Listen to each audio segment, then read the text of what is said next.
If you were a Conservative in Canada, you surely must wonder whether you're ever going to get a break from the Canadian media. The new leader, Poilievre, every day is intoned in the Globe and Mail. He has not had a press conference with the press corps in Ottawa for 64 days, 65 days, and they just add it up. Well, he has had press conferences around Canada. John Capobianco is a big shot Conservative. He joins me right now. He's also with a company called Fleischman Hillard High Road, but that's your day job. Politics is your evening job. Tell me, really, I mean, the guy's getting battered already, and he has had accessibility, but I mean, it just seems that the establishment's against him. Stephen, I've been involved in politics, as you know, a long time. That's why I call you a big shot Conservative. And as a result, I've seen a lot of Conservative leaders come and go, and every one of them always gets criticized by the media for not having enough exposure in the media or not doing enough press conferences. Mike Harris got that problem. Doug Ford had that over the course of the election campaign. Stephen Harper had the same issue where he was cutting down his press conferences. It happens all the time because media want to see the Conservative leaders out there talking so they can criticize them. But more importantly, they don't criticize Trudeau. Trudeau has lots of press conferences or availability, and I've seen him.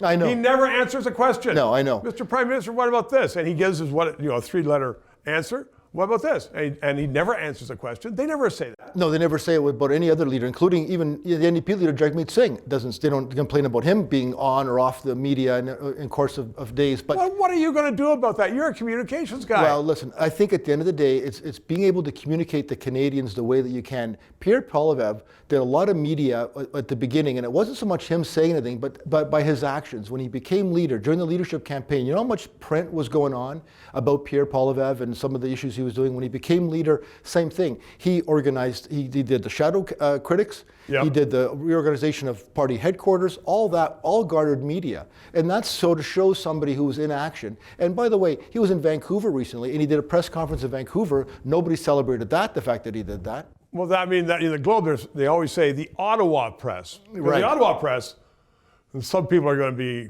critical of me, but it's essentially, anti-convoy, anti-conservative, anti-anything but Justin. But nowadays, though, with social media, Stephen, politicians and a lot of Conservative politicians are going right to the people through social media and through social media channels. And you know what? He's done more YouTube commercials and more YouTube statements over the course of the last year and a half than almost any other politician. So, John, is that why Canadian traditional media needs government money, because people aren't paying attention to them? If you don't pay attention, you don't have advertisers, you don't have money. Well, I'm not sure they need any more government money. In fact, one of the things that the Conservative Party under Pierre Poilievre said is that they're going to cut the CBC funding.